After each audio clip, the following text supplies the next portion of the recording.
সালের 29 আগস্ট আমরা যখন পন্টলে লক্ষ লক্ষ মানুষ সমাবেশ করছিলাম, তখন আমাদের প্রিয় বন্ধুরা যারা আজকে আমাদেরকে গাদ্দার আর বেঈমান বলে, তারা সেদিন ফকিরাপুলে সন্ধ্যার আগে মাগরিব আসরের নামাজের আগে শান্তিপূর্ণ সমাবেশ করে তারা চলে গিয়েছিল।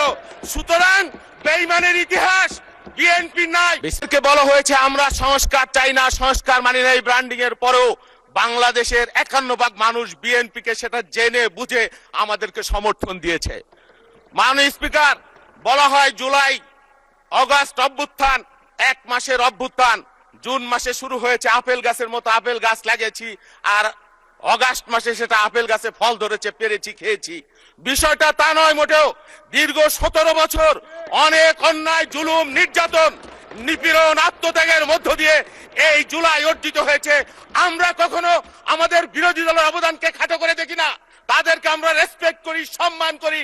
কিন্তু তারা কথায় কথায় এও বলে বিএনপি কে তারা নিশ্চিহ্ন করে দিবে। বিএনপি ক্ষমতার আসার আগেই এমন একটি রাজনৈতিক দল, তাদেরকে নাকি মানুষ পতন চায়। অথচ এই বাংলাদেশের মানুষ 51% ভোট দিয়ে বাংলাদেশের আজকের এই সংসদ নির্বাচিত করেছে, বিএনপি কে নির্বাচিত করেছে। আমরা কখনো আমাদের আত্মত্যাগের কথা বলি না। বেগম খালেদা জিয়া যে আত্মত্যাগ করেছেন, একদিকে তার মৃত্যু আর একদিকে তার অবৈধ ফ্যাসিবাদী শাসন। ফ্যাসিবাদী শাসনকে বেগম খালেদা জিয়া মেনে নেন নাই। ষড়যন্ত্র, আমরা নাকি গাদ্দার বেঈমান, এই ষড়যন্ত্র শুরু হয়েছে বিএনপি কে মাইনাস করবার জন্য। অন 11 থেকে তার আগে শহীদ রাষ্ট্রপতি জিয়াউর রহমানকে হত্যার মধ্য দিয়ে ষড়যন্ত্র শুরু হয়েছিল বিএনপি কে নিশ্চিহ্ন করে দেবার জন্য। অন 11 এর ষড়যন্ত্র, 96 সালের বেঈমানি, 86 সালের বেঈমানি, এই ইতিহাস আমরা সংসদে বলতে চাই না।